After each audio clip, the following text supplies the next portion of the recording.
Recording in progress. We're on. Okay, hello everybody. Welcome to Beverly School Committee's Standing Committee on Finance and Facilities. Today is Wednesday, March 23rd. We are meeting in a hybrid model today using a remote meeting application provided at no cost to our district with captioning, allowing for remote participation and public access to the open portions of the meeting. We're also recording tonight, and we are being broadcast and streamed by BevCam. Thank you, BevCam. On June 16th, 2021, the governor signed Chapter 20 of the Acts of 2021, and on February 12th, 2022, he extended provisions to, among other things, allow public bodies to continue to hold meetings remotely until July 15th, 2022. This specifically suspends the need for a quorum and the chair to be physically present and asks our body to use technical methods to allow safe public access to our meetings. We would encourage viewers to utilize the BevCam streaming options this evening if possible. As a note, Beverly does have prior approval for remote participation, although the chair and a quorum will be physically present when this act expires. Tonight is a Finance and Facilities Subcommittee meeting, and that means we do not have on the agenda an item to address the body. Joining us today are, members of our administrative team, school committee, and public members of the F&F subcommittee. We do have one voting member expected to be online, and when that voting member shows up, we will do a roll call vote instead of an in-person vote. Until she shows up, we can do in-person votes. Okay, so with that said, I'm sharing my screen. We're looking at the agenda for this evening. Our first item is approval of the meeting minutes from our last meeting, February 16th. I've now shown those on my screen. I would love a motion to accept these meeting minutes. I'll make that motion. Thank you, Ms. Coelho. You turn on your microphone next time. Second. Thank you, Ms. Ducharme. Are there any comments, questions, corrections on the meeting minutes from our last meeting? Seeing none and not yet seeing Dr. Mckinsey online, we'll take a by hand vote. All those in favor of accepting the meeting minutes? Okay, we have 3 in the positive, no negatives, and 1 abstention. So 3-0-1, kind of like a soccer score. Okay. Okay, our next item is a review of our building and grounds report that was sent to you in your packet. I am not going to show it on the screen. Dr. Mckinsey has arrived on the Zoom. Okay, so the rest of our votes will be a roll call vote. Does anybody have any comments or questions on, and thank you for letting me know that Dr. Mckinsey arrived on the Zoom. Anybody have any questions or comments on the B&G report? Yes, Mr. Manzo. Just take a moment to welcome your new Assistant Director of Buildings and Grounds, John Coffey, who was hired recently. Excellent. So welcome to the district. Maybe we'll get him maybe the end of the year, we usually get Mr. Collins to come in for like the last meeting, and so then maybe we'll get him then. Maybe not. Sure. Okay. We'll invite him. We'll invite him. We have a lot of fun here. Okay, so our next item this evening is a report from Bethany Spolansky, it's a special education update. So I am going to ask Ms. Spolansky to unmute, and then I will let me know when you want to scroll. Okay, thank you very much, and thank you for having me tonight. So for our agenda tonight, I'm going to give you an overview of some special education data, some changes within the department, information about some new grants, and then an update on our tiered focused monitoring. So here is an overview of our special education data as of our October 1 reporting. And you can see from this data at that time we had 876 students who are in district. We had 67 students out of district, and we had 31 students who are itinerant students, which means that they are not enrolled with the Beverly Public Schools. They are enrolled in other programs, but they are eligible to come to our schools to receive services. They don't all necessarily come, but they're eligible to come to receive services. Can we have an example? Like, would that be like a homeschool child that then maybe needed speech therapy. Exactly. Yep. It could be a homeschooled student. It could be a student who's enrolled at Shore Country Day, but maybe is eligible for OT services, so they come in just for those services. Thank you. You're welcome. So our eligibility rate remains between 20 and 21%, which has been very consistent over the last, 5 to 7 years at least, but even beyond that, that's been pretty consistent. In terms of our out-of-district enrollment, again, for our October 1 data, you can see at that time we had 67 students who were out of district. Of those, 24 were in public day placements, 40 were in private day placements, and 3 were in residential placements. In addition to that, we also had 3 students who were at Recovery High School, 2 students who were placed in other public high schools, and then we also had tuitioned in 4 students from other public high schools or public schools rather, who've come to the Beverly Public Schools as a placement. And this has been pretty consistent with our numbers over the past couple of years. This next slide shows the out-of-district placements, new placements, and move-ins over the last few years. And you can see at this point it remains relatively low in terms of our new placements. But I think the takeaway from this is that this is an area where it's very hard for us to anticipate what might happen in the future. Obviously, we don't always know when students are going to move into our district.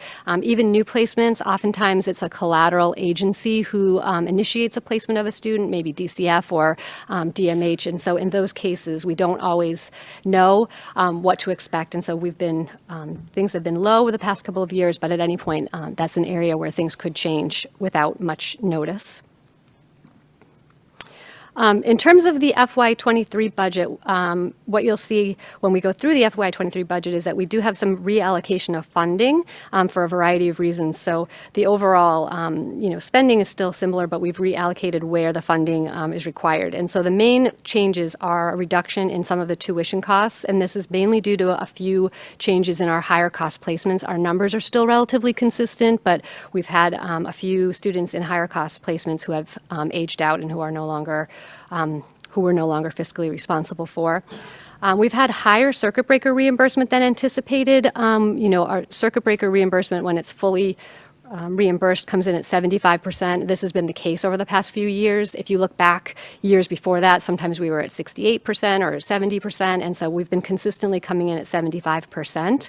And then additionally, we're required to spend the amount that we receive in FY22 during the FY23 budget, and so that's the number that we've put in as an offset, moving forward to FY23, because we know we need to spend those circuit breaker funds in the upcoming year. We've had a reduced need for contracted services, and this is because we've really worked within district to build our capacity. We used to contract out for students who needed a teacher of the deaf. Excuse me. We now have a teacher of the deaf and a teacher of the deaf assistant on staff, so we no longer need a contract for those services. We had some summer programming that we were contracting for that we've now built capacity within district. We had some one-to-one nursing services that are no longer required, so we've seen a little bit of a reduction in our contracted services needs. We've seen an increase in our transportation costs, which I'll talk about more in a minute. And then we've had some increased staffing needs in order to build capacity within our in-district programs. So the students who, before were going out of district are now staying with us in district. And so we want to make sure that our programming is, is well developed to be able to meet all the needs of those students. So in terms of the increase in transportation costs, we have vendors who transport most of our students who are in out-of-district placements. Currently, right now, we have 51 students who are being transported to 25 different programs or locations. And this is actually down a bit from FY20, where we had 83 students. I didn't compare to FY21 because the things that year were too out of the ordinary to have it be a good comparison. So we have a lot of students who are being transported to a lot of locations, and we're seeing issues with limited drivers and monitors, obviously increased fuel costs, and then also some needs for additional runs, which have an additional cost.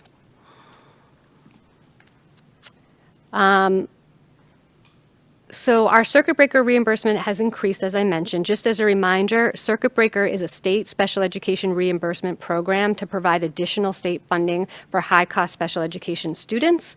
And the formula for reimbursement is that we receive up to 75% of the per pupil cost that exceed a specific threshold that is approximately 4 times the average statewide per pupil cost foundation budget. So I'll walk through an example in a second, but the important thing to keep in mind is that it is per pupil cost, so it's not our overall expense expenditure, but it's the amount per pupil within that fiscal year.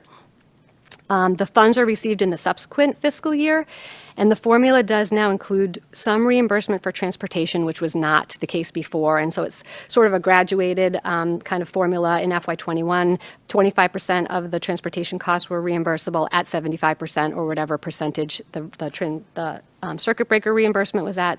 In FY22, it was 50%. In FY23, it's 75%. And then in FY24, it's 100%. So that will continue to increase, assuming that circuit breaker is fully funded at 75%. So here's just an example of how that reimbursement takes place. So we pay all the costs up front. So this is an example of a student who has a tuition of $100,000, transportation costs of $20,000. So we're paying within one fiscal year $120,000.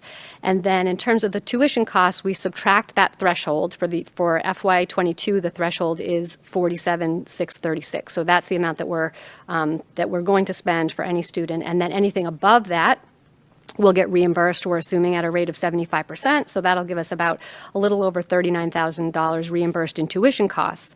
Then if you look over at transportation, we spent $20,000. The eligible transportation costs to be reimbursed is 50%. So that is $10,000 of the transportation costs, and then the reimbursement rate, again, is 75%, so that's $7,500. So when you add those two reimbursements together, you get just under $47,000 that's being reimbursed on the $120,000 that was spent. And I just want to preface on that those funds do go into a special revolving account, our circuit breaker revolving account. So it comes through the city, through the state, to the city directly to us. And can you speak to who set that value of $47,636? So that is, what they used to say is that it's 4 times the per pupil cost set by the Chapter 70 budget. It's not exactly that number now. In FY19, FY19 and before, it was 4 times that amount. Now they kind of, it's an approximate. They take that number and they kind of adjust for inflation. So it usually goes up like $1,000 or $1,500 a year, but that's set by the state. And that per pupil, where that per pupil is really what we spend per pupil, or the No, state average? It's the state average. Yep, and it's not even really the state average because it's an approximate of approximately 4 times of the FY19 Right, okay. number. Yeah, so it's kind Okay, of, thank you. yeah.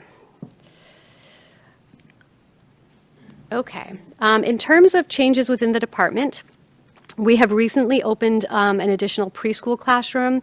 Our preschool classes are regulated by specific guidelines around what our enrollment looks like and how many students we can have in each classroom. And so, of course, we have kids joining throughout the school year based on when they age into services and turn 3. And so because of students aging in and requiring programming, we did open an additional classroom just this month. We've seen an increase in our behavioral and mental health supports across the district. So we've added 2 additional BCBAs who support with behavior analysis. And we also have an increase in the school adjustment counselors and the outreach counselors, specifically at the middle school and the high school levels. We also have, as I mentioned before, an increased in-district capacity for specialized services. And so there are a lot of areas where we used to contract out because we needed specialized services, especially in the areas of feeding, teacher of the deaf, and alternative augmentative communication. And now we have people in district who specialize in those areas, and so we're no longer contracting out. And as a matter of fact, there are times where we are contracted out to other districts if they are looking for a teacher of the deaf or for feeding services. There are times that we will provide an evaluation or will provide support for students in other districts. For the FY23 budget, I'm looking to add 2 positions. One is a transition specialist, and this person would help support students who are either graduating or aging out of special education services and moving onto adult life. There's a lot of very specific requirements around transition planning for students with disabilities, and so this would be somebody who would be able to complete transition assessments and help kind of guide the transition process for our young adults who are moving on into adulthood. And then also an additional team chairperson position to help with the case management of all of our students in district. Our meetings, our IEP meetings at this point continue to be primarily held virtually. We've had a really good response. Parents, I think, really are appreciating this format, and so we're continuing with the virtual meetings, although in-person meetings are available for people who prefer to come in person. And then we've also had some significant changes to our kindergarten registration process. Some people probably remember back in the day where people lined up outside of McEwen and waited for their turn in line. And now we've moved to a totally online portal where parents can register through the portal, which makes it, a lot easier. And then if parents do need help with the technology or just need support with the process, we can make appointments for them to come in so that we can support their registering. We received 2 new federal grants this year. One was the 252, which was designed to support districts in improving high-quality programs to improve outcomes for students with disabilities and to mitigate the impact of COVID-19, and that was just over $300,000. We also received a 264 grant, which was specifically targeted at students with disabilities in the early childhood age range, and that was just under $27,000. And I should have asked when we started, I apologize, Ms. Spolansky. Sure. Because I've already interrupted you several times to It's ask okay. questions. Do you want us to hold our questions to the end? You are welcome to interrupt me if you... All right, so I'm going to keep looking down the table, and I've asked our Zoom person to watch for Dr. Mckinsey, whether she raises her hand. On this particular slide, I would like to ask if you can speak to any examples of how we spent any of that additional grant money, or like, did we receive it this year and we're going to spend it next year, or where are we with these 2 grants? Yeah, so for the majority of these grants, we've actually spent them on the cost of paraprofessionals, not necessarily additional paraprofessionals, but we try to kind of streamline our grants so that at the end of the year, we don't have 4 grants open going into the next fiscal year. So we've kind of reallocated some of the spending that would have been on for example, the 240 grant, and moved it onto these grants so that way when we go into the next fiscal year, we only have 1 grant still open going into the next year, if that makes sense. It's a lot to manage to have, 4 grants open, so yeah. Okay. And next, I'll just give an update about our tiered focus monitoring. And as a reminder, all districts go through a 6-year cycle of review that is known as tiered focus monitoring. It was previously known as coordinated program review. The process is similar, but now it allows for a more differentiated approach based on the district needs. So there are some districts who have very low level of need based on the data collected by the department, and then other districts where there's more concern. And so based on that information, they determine how the process will go and what the level of monitoring will be for each district. So we were identified as being at a level 2, directed improvement, which is where most districts are found to be.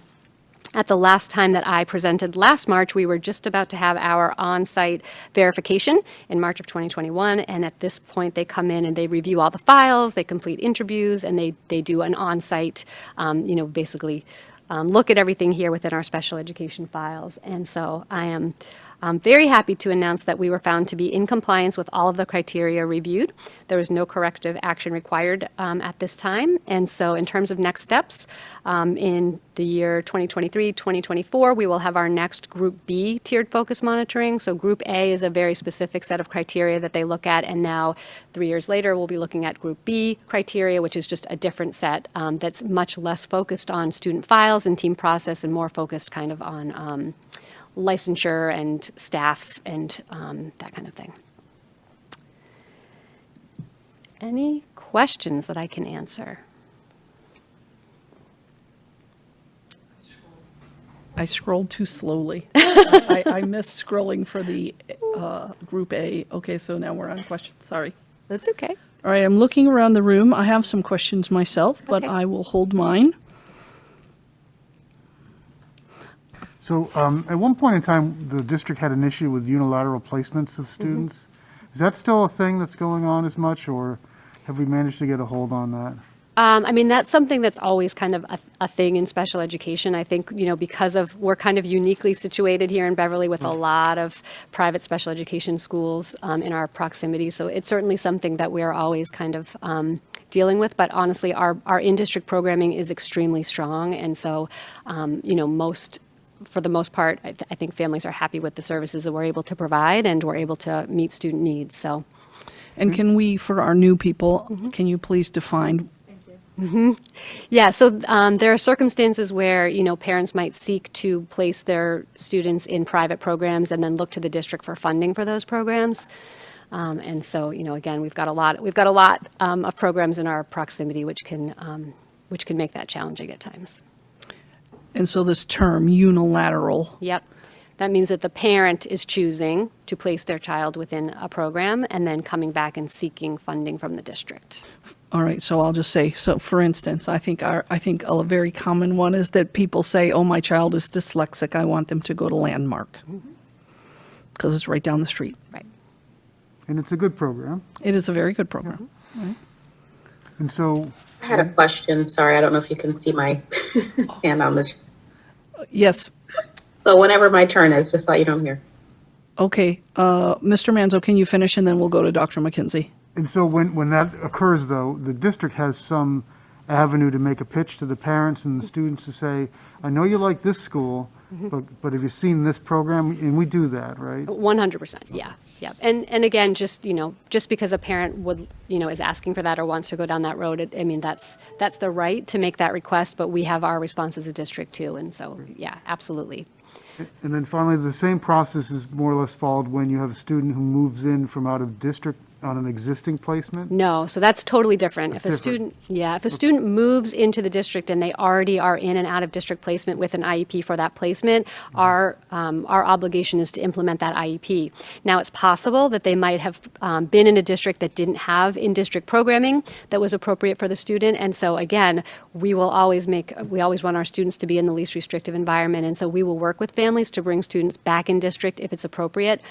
However, parents in that situation, they do have a right, their stay-put placement is the out-of-district placement. So at the end of the day, it has to really be a collaborative process that parents are on board with. And a lot of parents really want their students to come back in district and never wanted them to go out to begin with. And, for other families, if the student has been there for, 10 years, it's hard to make that change, even though we might have the appropriate programming in district. Great. Thank you. You're welcome. Okay, Dr. McKinsey?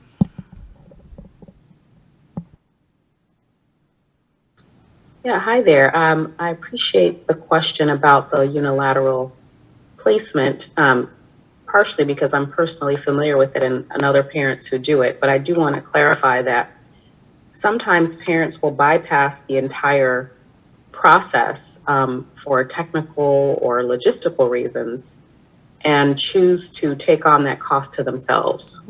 But they're still considered unilateral placements.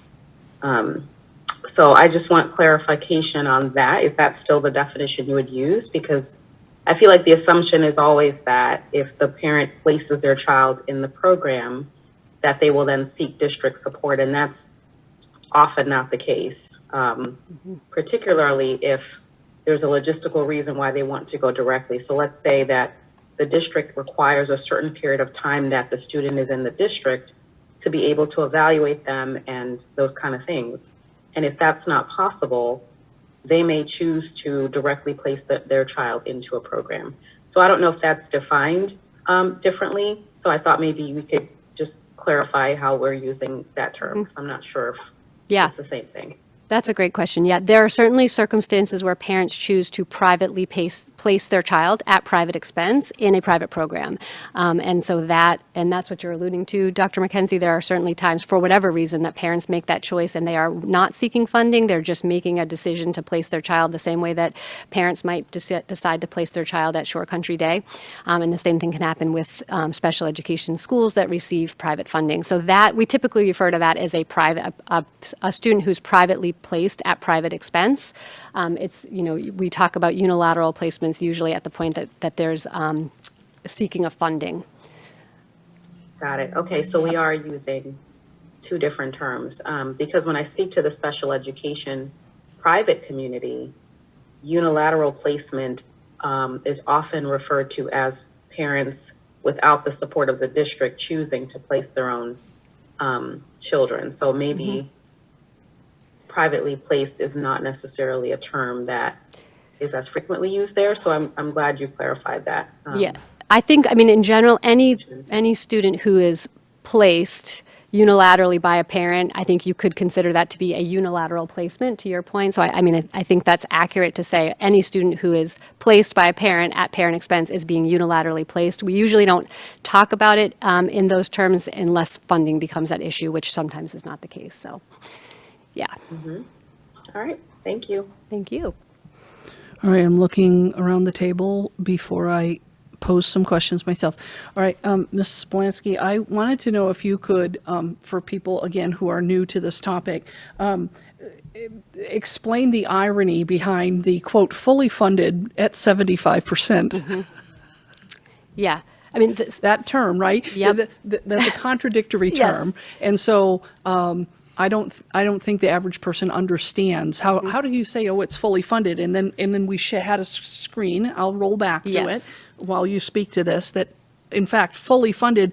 At best, we get 75%, Correct. and in fact, sometimes we get less than that. Exactly. Yep. So the way that it's written is that if it is the fully funded amount would be 75% of that amount over the threshold that we talked about. So you've got that threshold amount. You look at the amount above that, and then a fully funded circuit breaker reimbursement is 75% of that amount. As I said, for many, many years, it came in much, much lower than that. I mean, I think it was pretty consistently coming in around 70% for a while. Sometimes it was in the high 60s. There was one point a long time ago where it was like 40. So recently, it's been more fully funded, and the transportation piece only kicks in when it is, quote unquote, fully funded at 75%, and that's what we're anticipating. But, that's subject to change based on the available funding. And from a state point of view, it will never be more than 75% fully funded. That is our definition, is that's 75%. correct. Okay, so speaking of state definitions, my next question has to do with whether there's any conversation at the state or the federal level around whether a child could qualify to be on an IEP because of their emotional state, as opposed to behavioral or something that's more, I want to say more easily diagnosed, but maybe that's not accurate.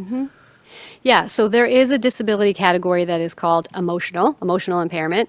That's part of the federal and state definition for eligibility for special education. I think the thing to keep in mind about that is that, it's sort of a high bar. It's like a lot of people are diagnosed with anxiety or diagnosed with depression, and that doesn't mean that you have an emotional impairment. It has to really be to the point that it's really pervasive, really high level of need across a long period of time. And so there's really specific criteria about how you qualify under emotional impairment, but it is absolutely a disability category that we do qualify students under. And it doesn't require a specific diagnosis, although typically if you're at that level, students do have a diagnosis.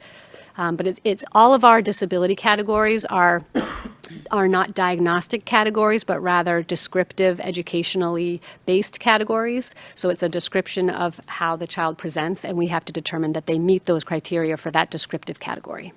And in that scenario, what kind of program do we have for children who would be so diagnosed? So a lot of our students with emotional impairments might be in, if the level of need is high enough, they might be in one of our substantially separate programs for students with emotional needs, such as our SSP program. At the upper levels, it's our Ladders 3 program. Not all students in that program necessarily have to have that determination, but typically that's a program that's designed to meet the therapeutic needs of students, whether they be emotional needs or behavioral needs. But we also do have students who have a determination of an emotional impairment who are not in a program at all, who are in a full inclusion placement being supported by, special education teachers and school counselors and that kind of a thing. Okay, So fantastic. it's not like if you are in this disability category, you get this program. We look at the level of need and we meet that whatever the requirement is for that child. All right, one more question, and then we'll move along with the rest of our meeting. And we are on a crunch schedule for those people having so much fun watching from home.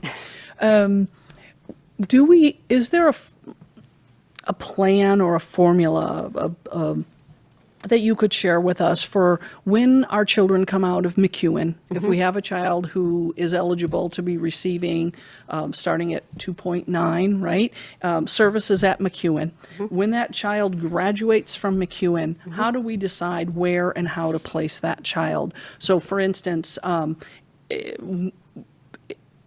what bar has to be reached for us to say that child's going to go into a regular ed classroom and they don't need any supports versus they need some support versus they need a one-on-one para versus we're going to put them in a substantially separate.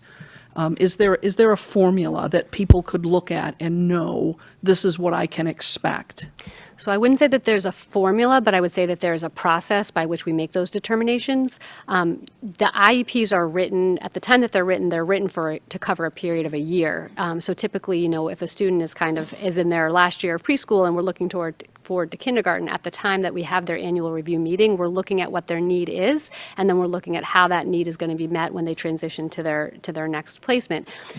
We assume for most students, the starting point is the general education classroom. That's where we want our students to be. That's the least restrictive setting for most of our students, not all of our students. And so for the students who we feel may require a higher level of support, we have a very specific process that involves evaluations and observations and consultation within our in-district team to look at what those supports might look like, and then to make referrals to our in-district programs, which then happens within our own district, but then also with the parents, obviously through the team process. So it's really, there's not like a formula, but we have to look at the individual needs of every student. One-to-one paras really are only for students who have either very significant safety needs or very significant medically based needs.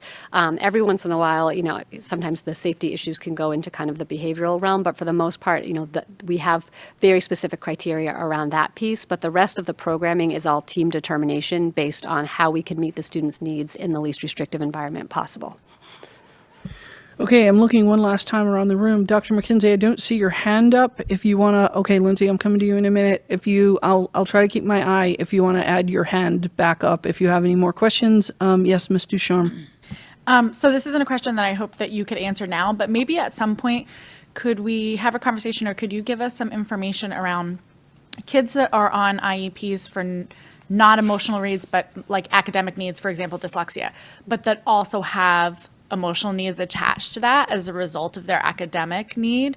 I wonder if we could just have a conversation, if you could give us some data around the impact that those academic needs have on kids that then develop social emotional needs. For example, if you apply at Landmark, part of the application process asks families to disclose whether or not students have outside outpatient therapy services available. And I just find it very interesting that Landmark kids are going there, generally speaking, for dyslexia, not for a social emotional diagnosis. I just find it very interesting that I think a large population of kids that have academic needs that are on IEP as a result of that also then develop social emotional needs. I just wonder if you could give us some information at some future point about that. I can certainly pull data about that. I will say too, just within if it's possible. Yeah, within the IEP process, for those who are kind of familiar with the actual IEP itself, there's the PLEP A page, which talks about the academic needs, and then there's the PLEP B page, which talks about other educational needs, and that's where we look at the social and emotional piece. So you don't have to have, to your point, you don't have to have an emotional impairment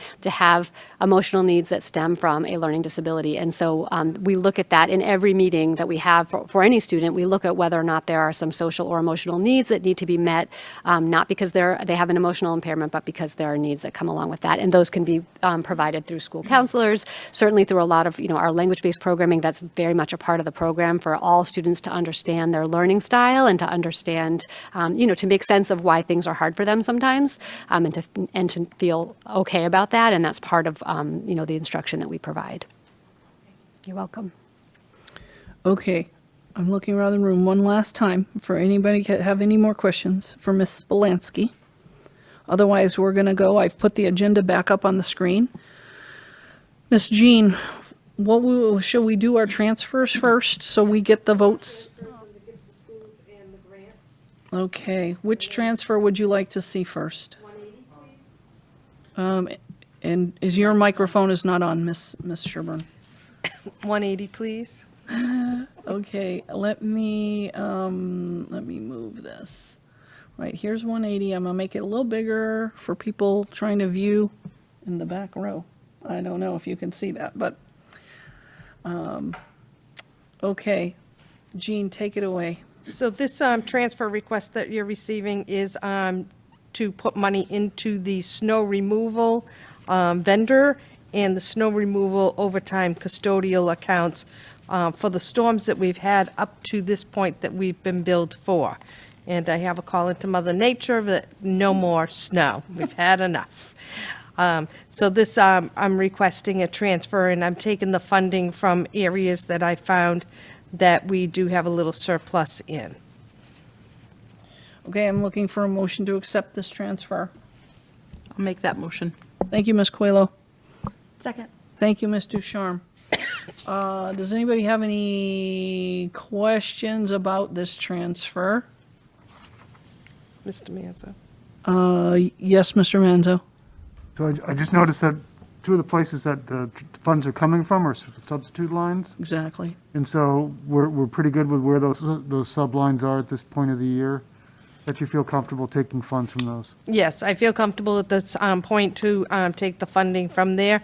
Of course, if I find that we're short at the end, I'll find the funds somewhere else. But those, and I split it evenly between the long-term sub and the regular daily subs. But both accounts had sufficient funds when I did this on the beginning of March. Dr. Mckinsey, I see that you've turned your camera on. Do you have a question?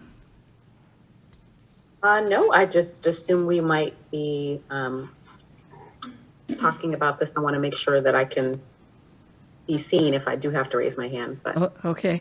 I also wanted to talk about the substitutes. Like, are we having the same problem with substitutes there? Maybe you don't know because it's not really in our purview anymore, right? This is our shared service on the city side. But are they having problems filling subs? Is that why we have money left over? Just like we're having problems filling our subs, and our sublines have money left in them. This is our sublines. The teacher sublines is where I took the funding from. Okay. So, Not, as you know, not that- maintenance man sublines. No, it was the teacher substitute lines. The overtime in the custodial overtime I did have to take, and I did take that from their carpentry and painting overtime lines to cover overtime. And the overtime would be for the custodians to, remove the snow, but the bulk of the cost that we have is for the vendors to come in. So this is taking out, as you know, we have to pay for our own snow removal under our budgeting. If the storm was a FEMA storm, then Mr. Collins would take my bill so that when they receive the funds, they don't, because sometimes it's 2-3 years later, so then they don't have to share with us because they took our invoice. But I did check with him on all the storms to see if there was any FEMA funding coming in. There wasn't. So I did take this from our substitute, teacher substitute lines. Okay, so there's a motion on the table, and there's a second. We're going to do a roll call vote. Oh, Dr. McKenzie, you have your hand up. I apologize. No, I realize if my camera's off, it's easier to see it. Yes. Just a quick question. Is there a time of year, I know it's New England, but is there a time of year where we feel comfortable borrowing from that snow removal line? Like if we get to say mid-March, or do we just leave that as is and roll it over? So anytime we have funding that is available at the end of the fiscal year, we move that into other areas, or we would return the funds to the city. As I said, we would use those funds elsewhere before we return funds to the city. But yeah, so I would say, we have had a snowstorm on April 1st. In the past, so I would say generally speaking, it's the end of April. Right now, this is just zeroing out that account. There is no extra. So if we have another cold day that there's ice and we need to salt, I'll be looking deeper in our budget to find those funds. Right now, this is zeroing out the account. Okay, are we ready? Are we ready to vote? We're going to do a roll call vote. Dr. McKenzie, we'll start with you. Yes. Thank you. Mr. Manzo, Yes. Ms. Ducharme, Yes. Ms. Coelho, Yes. myself, yes, that passes 5-0. Transfer number 671. And I apologize for the late ad on this, but we've been looking into purchasing some new vans for the transportation department that would be special education vans. And as you know, I need to come forth if I'm transferring from one cost center to another. So even though it is transportation, it's NI and SP. So this request is transferring $109,252.05 from the NI transportation line to the SP transportation line, and this would be used to fund, we are purchasing 2 vans this year. Generally speaking, we would take, at this time, we would be taking and purchasing in a 5-year lease for those, but because we had the funds available, we're moving forward with purchasing them, so that will free us up for next year. As you know, we're going to be receiving 3 electric buses that will be eating up our costs, our budget costs. So this was proactive to get the vans replaced and move forward. So I need to transfer the funds to be able to enter the purchase order. All right, I'm looking for a motion to accept this transfer. I'll make the motion. Thank you, Ms. Coelho. Second. So moved. Thank you, Mr. Manzo. Are there any questions for Jean about this particular transfer? All right, roll call vote. Seeing none, roll call vote. Dr. McKenzie? Yes. Mr. Manzo? Yes. Ms. Ducharme? Yes. Ms. Coelho? Yes. Myself, yes. Gifts to schools, Ms. Sherburne? Sure, gifts to schools would be a great one. So the gifts to schools here, we have a total of $7,772.23 that is being received to the schools. The Beverly High School is receiving an amount for calculators, and that we received monies for the picture taking at the Hannah School. And Project Bread is giving some marketing money for the food services department. And then we do receive $147 for T-shirts or whatever that says Beverly on it in stores. Like when you go to a CVS and you buy something that says Beverly, we get a little portion of it. So I'm looking to accept $7,772.23. All right, I'm trying to keep the font large, so the total amount is down here on the bottom of the page and the itemized amounts. If I scroll to the bottom, you lose the top 3225 for calculators from Beverly High. So I'm going to scroll so we see the total amount. I am looking for a motion to accept $7,772.23 in the gifts to schools. So moved. Fantastic, Ms. Ducharme. A second? Second. Thank you, Ms. Coelho. Are there any comments or questions on this item? This is like one of my favorite things to do. Why would we ever say no to free money? Roll call vote. Dr. McKenzie? Yes, with pleasure. I love it. Mr. Manzo? Yes. Ms. Ducharme? Yes. Ms. Coelho? Yes. Myself, yes. That passes 5-0. I'm just scribbling notes. Okay, what's next? The Ms. next thing I would like is the FY22 Grants acceptance. Okay, here we go, and we'll make it a little bigger. And is this our last voting item? This is our last voting item. Fantastic. Okay, go ahead. Therefore, the Department of Education has periodically, they increase the grants that you have, your entitlement grants, and the amounts that we're seeing here. Grant 140 is increased by $977. Grant 240 by $6,531. 252, $1,517. 262, $145. 264, $1,413. And 305, $186. These amounts are what they're saying they're increasing our entitlement. Some of the grants we haven't had approval yet that they approved where we placed it, but the amounts they have told us the amounts that we're allowed to receive. All right, so I'm looking for a motion to accept this batch of grants for a total increase of $10,769. So moved. Thank you, Mr. Manzo. Second. Thank you, Ms. Coelho. I'm looking for questions, comments. Anybody? Seeing none. Dr. McKenzie, you get to go first. Roll call vote. Yes. Thank you, Mr. Manzo. Yes. Ms. Ducharme. Yes. Ms. Coelho. Yes. Myself, yes. That passes 5-0. All right, so we have a few minutes left. If we wanted to, if anybody, let me go back to the agenda. Sorry. If anybody has any questions, or Jean, if you want to We have not yet covered, I have too many things on my screen, I'm trying to scroll the agenda, sorry.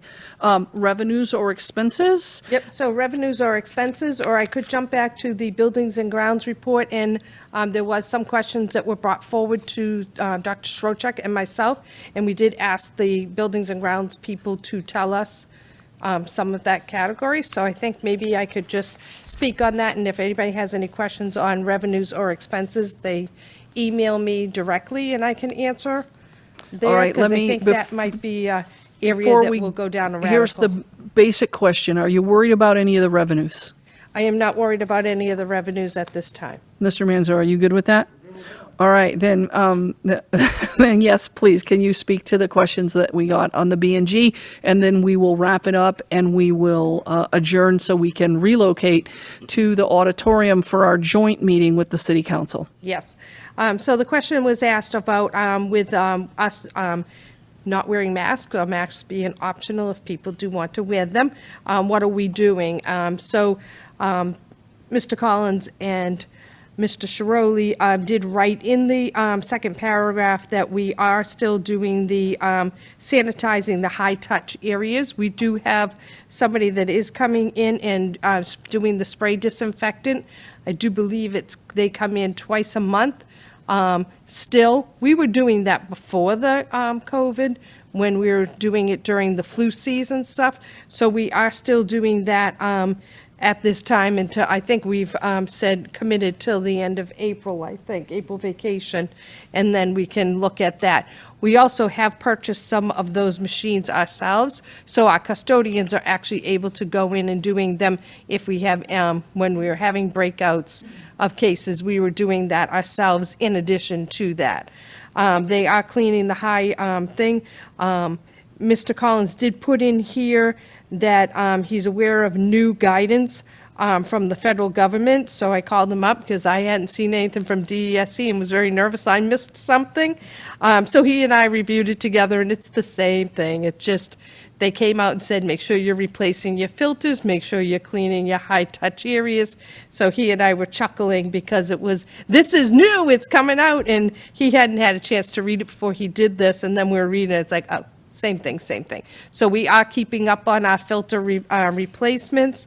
When we do our ESSER funding, we are looking to replace some of the HVAC units in, with that, so that's another extra bonus. So I'm not worried about anything in there. We do still have masks. If people do need, do feel more comfortable wearing masks, they can.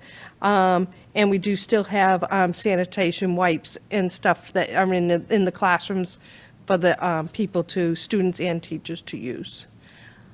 I'm not sure if there was anything else that was there, but that was primarily what we had seen in an email asking us what we were doing. And we do have, sometimes have a third-party cleaning service come in to help us if we have areas that need more concentrated cleaning. And the custodials are not available for overtime, if they are not available for overtime. Okay, so the person who posts those questions. Thank you, Mr. Kim at BevCam. Do I have any other questions about the B&G report? All right, yes, Ms. Ducharme. Thank you. I'll make it quick because I know we're running out of time. So I noticed a few teachers are asking for like donated tissues and supplies and stuff. Is there money in the budget to help increase the amount of supplies going to classrooms? I think that's one great way that families can help their teachers, obviously. But I imagine that with the increase in germs and colds and stuff floating around now that we've all got our masks off, that's something that teachers would probably appreciate. I understand they have to ask for them in order to get them. I'm also just wondering about attendance and the like at-home kits that are going home. Do we have a general sense that the expectation and the use of that is helping our kids, families keeping their kids home when they're sick, that kind of thing? Yeah, I think that, I think as we all, I think we're all surprised at how quickly the drop-off in the cases came.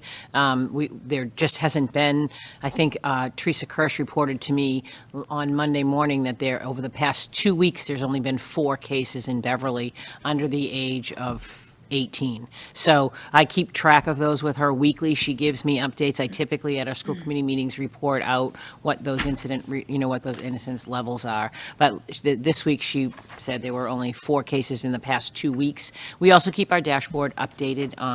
And so I would say that the expectation is that people are using them. The expectation is that we continue to distribute them, but they aren't yielding a high number of cases, whether that be that there's just not a number of cases out there, or the number of cases are lower, or whatever. I do think it's still an important mitigation strategy for us as we go forward. In case something, numbers were to begin to, we would at least notice a trend or be able to creep up. But, we're still distributing, and families are still able to opt in, and the testing is every Wednesday, and it's at home and self-paced, and